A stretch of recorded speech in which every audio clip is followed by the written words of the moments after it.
Okay, so let's begin with talking about the way that opening works in heads of no limit. And I guess we're going to talk about all three options, folding, limping, and raising, before we dive too deep in here. But we are not going to be discussing using limping as a strategy in deeper heads up no limit. The best example I have for why I think this is a bad decision is when I played against Ben Solsky in the challenge that I did back in 2013, where he had a very complex limping strategy. There was a mix of raises and limps, etc., etc. And while it was a great strategy, there is a bit of a fundamental problem. If you're going to have a mixed strat on the button, you need to be able to have all hands in both of those ranges, because if it turns into one of those situations where I know that my opponent does not have certain hands because they raised and they didn't limp, then it's a problem for you as the person in the small blind, because now your opponent can narrow you down to a much more specific range. So because of this, we're not going to be using limping. I do think that if poker was played in its perfect, purest form, limping would be part of the strategy. That said, it would be a very small part, and I don't think that there's really that much value. You know, maybe limping adds like point X amount of BB per 100 to your win rate, but certainly raising is the stronger play and the more recommended play, because you have the ability to immediately win the pot. So we're not going to talk about limping strategy. When we get to the big blind, we will discuss how to play against limps, how to play against limping strategies, but that is for the big blind. So let's talk about the small blind, and let's talk about what size we want to open to and how many hands we want to open to. So for starters, there are a lot of great sizes you can open to on the button that I think are acceptable. I think anything between about 2.2 big blinds and 3 big blinds are all completely acceptable raise sizes. Again, we're not going to use a varied raise size. We're not going to sometimes raise to min, sometimes 2.5, sometimes 3, because that ends up suffering from the same problem as limping. Again, I'm sure that the one day purest solved form of the small blind play will have some of these things, but again, the problem becomes how are you going to mix them all up? How are you going to balance all those ranges? And it's much more important to have an efficient button strategy that can contain all of your hands to protect you for post flop than it is to maybe make a very small amount of EV by putting a lot of hands into different sizes and stuff. It's confusing and doesn't add much value. So what size should you open? Or rather, what size should we open on the button when we're playing deeper stacked heads up no limit? And the answer is a combination of a couple of factors. The first factor, and probably the most important factor, is how much equity is required in order for me to raise the button. Now, I have a spreadsheet up here, and we're going to look at that in a moment, but that will most directly impact how many hands that you want to raise in the button. Let's say that you open for min and your opponent defends only 50% of their hands and they don't 3-bet very much. Well, then that's a great situation for you to min raise. But in today's day and age, I think players are loose enough to where they generally understand they need to play more hands in the big blind, and it's not going to be a good strategy. So what size makes the most sense? Well, against tighter opponents, I would generally recommend sizes more like 2.25, more like 2.4, more like 2.5, because when you raise those smaller sizes, you risk less to win the same amount. And that's really the key here for small blind open.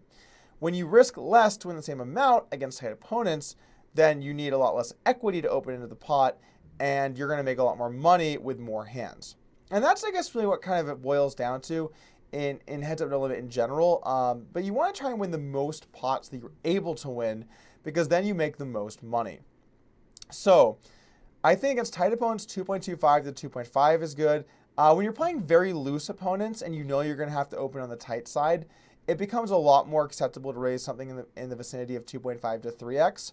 I'm generally not too much of a fan of going all the way up to 3x, because here's the thing: if you look at equity, if you think about all of the hands in no limit, right, and you look at the equity that's needed to call in the big blind facing a raise, well, it's kind of a curve.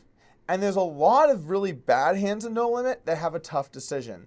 If you raise to min raise, they only need 25% equity to flat pre-flop. So really, almost any hand is going to have 25% equity. And let's even jump into some examples. I do have I do have some stuff up, but we're going to talk about that more in a moment. But let's just say that your opponent has a hand like 10-4 off, and you're going to open with, let's just say 90% of hands. Well, then what you're going to find here is that 10-4 off has 41% equity. So it's not very close. Now, there is one factor to take into consideration, which is how much will I under-realize out of position? And generally, that's a tough question to answer. Certain hand types tend to under-realize more than others. Disconnected gapped hands tend to under-realize by the most. But they're not going to under-realize by like 16% equity. They're going to under-realize by 3, 5, 7, maybe 9 for some hands. So if you min-raise, and this is really the problem with min-raising, you allow your opponent to just take flops with all of their hands, which goes against the fundamental concept of we want to be winning the most possible hands that we can win the small blind. We want to be winning, we want to put our opponent in tough spots. So let's just say for a moment, let's just pretend that our opponent needs closer to 35% equity to call our open. Well, now if they have a hand like 10-4, they're in a much tougher spot. Some of these low suited hands are still going to be probably calls, but in tough spots as well. This will actually perform better. So we want to pick a size that really puts our opponent into tougher spots pre-flop. That's really the goal. So if we go min raise, they need 25%. If we go 3x, they need 33%. So there's a big drop off in how many hands can flat there. If you min raise, the big blind should defend almost all of their hands. And if you 3x, your opponent should defend something like 60% of their hands. So we're really going to try and strive for a size that most targets all of these weak hands. All of these, when we look back and we look at these 10-4s, we look at these weak suited hands, we look at these low offsuit connected hands. We want to pick a size that puts those hands in a tough spot. So I'm really just explaining why I do this, but I would recommend generally something in the wheelhouse of 2.5x. I would also not mind to see a slightly smaller size against tighter players. I would not mind seeing a slightly bigger size against looser players, but don't really go under 2.2x, and I wouldn't really go ever over 3. Now, there is a problem with just making it that obvious, just going smaller when you're going to raise a lot of hands. It's kind of obvious to see what you're doing. So sometimes the better adjustment when you come into a match is to change your frequency rather than your size. If you're raising 2.5x a bunch and your opponent's playing tight, and you're like, you know what, I'm going to start raising 2.25, so you're going to make your size smaller. Well, it's kind of obvious. You're like, hey, man, I think you're a nit, and I'm going to steal a bunch of your blinds, and you can be incentivizing them to play more hands. And a lot of those scenarios, it can often be better for you to just simply raise more hands rather than going smaller. So I would maybe look to try and make these size type adjustments before you start a match, based on reads you already have on your opponent, all that kind of stuff. And I would do less of that in match. You can, and you should be aware that your opponent will likely counter adjust. So, if you're opening 2.5x and they're playing tight, I wouldn't just start raising every hand 2.3. That's a pretty obvious strategy to be able to counter. But at the same time, you can decide to raise a smaller size and go a bit looser. Just be aware of what's going on.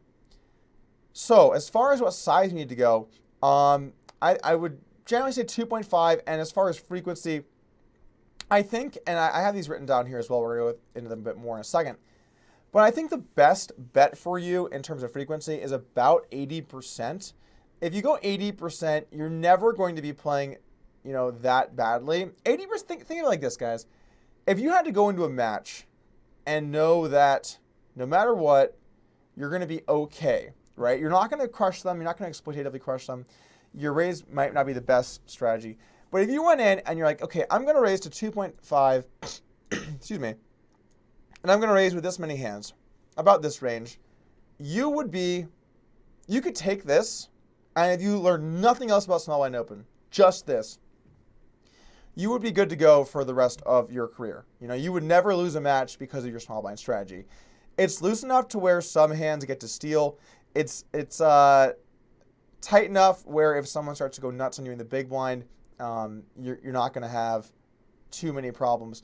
This would be the solid default range. Now, I actually would recommend a little bit of a looser default range here. I'd say more like an 88% open. In general, I think players tend to defend too tight.